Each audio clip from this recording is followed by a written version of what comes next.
Jungkook, 2024 সালে যখন BTS army হই, তখন 2025 সালের জন্য অপেক্ষা করি।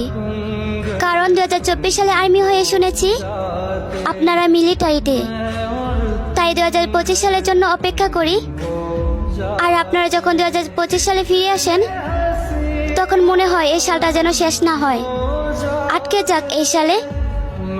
আর এখন কেন জানি মনে হয় একটা বছর শেষ হওয়া মানে আপনাদেরকে হারিয়ে ফেলা।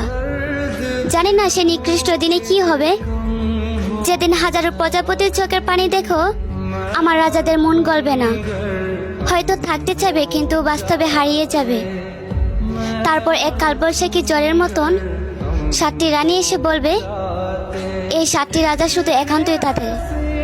সেদিন হয়তো শুধু দেখবো কিন্তু বলতে পারবো না তারা আমাদের।